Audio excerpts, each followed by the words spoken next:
Hello mga boss. So ngayon ay nandito ako sa Chem Park dito sa Dormagen, Germany. So ngayon ay pag-uusapan natin naman kung magkano ba yung sahod ko dito sa Europe bilang isang trailer truck driver. So yung sasabihin ko is magbabase lang ako dito sa sahod namin sa aming kumpanya. So iba-iba kasi yung binibigay na sahod kada kumpanya. May mga ibang kumpanya na medyo mababa yung bigay. Meron din naman na mas mataas pa kaysa dito sa kumpanya namin. So babase lang ako dito sa aming kumpanya. So nung pagdating namin dito, ang sahod namin is 33 euro a day. So sa isang buwan is nasa 1,000 euro yon. So i-multiply na lang natin ng 62 yung euro kasi lagi naman yan 62, 63 tapos balik ng 62, ganun lang naman yan. So yung 1,000 na yun nasa 62,000 pesos, no?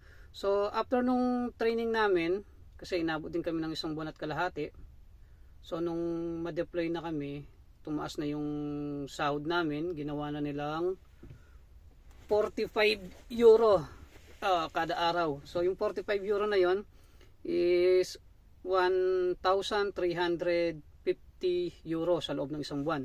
So ang equivalent nun sa peso is nasa 80,000 pesos, more or less 80,000 pesos. So after namin magtrabaho sa loob ng 5 buwan is na-increasean ulit kami. Ang binabayad nun sa amin ng kumpanya is 65 euro a day. Sa isang buwan nasa 1,950 euro. So ang equivalent nun sa peso is nasa 120,000 pesos. So yung 120,000 pesos na yun, dahil 6 months na ako nagtatrabaho dito mula nung deployment ko, mula nung ma-deploy ako, kaya yun na yung sinasahod ko ngayon. Pero pagkatapos ng isang taon, pag nakapagtrabaho ko na dito ng isang taon is may i-increasean na naman. So magiging 80 euro kada araw. So sa loob ng isang buwan is nasa 2,400 euro. So ang equivalent nun sa Philippine peso is nasa 150,000 na. So yun yung sasahurin namin pagkatapos ng pagtatrabaho namin dito sa loob ng isang taon.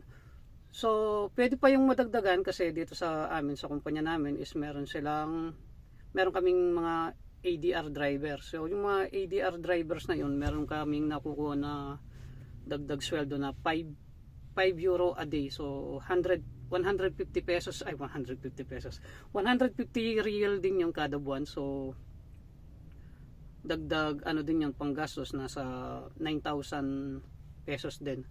Tapos meron din kami dito tinatawag na eco driving. So ang pinakamataas na pwede mong makuha sa eco driving is 120 euro. So nasa 7,000 din naman iyon. So yun yung sahod namin dito. Yun yung pwede kong sahurin dito para hindi na nagkakaroon ng mga spekulasyon, lalo na dun sa sa amin na sumasahod na daw ako ng 200,000 pesos. Sana all. Diba? So yun yung sahod namin dito. So ginawa ko tong video na to hindi para magyabang, kundi para magbigay ng inspirasyon doon sa mga truck driver din na nangangarap na makarating dito sa Europe. So ipagpatuloy nyo lang boss, mag-apply lang kayo ng mag-apply. Malay nyo, di ba? Isang araw makarating din kayo dito sa Europe. So mga boss, yun lang.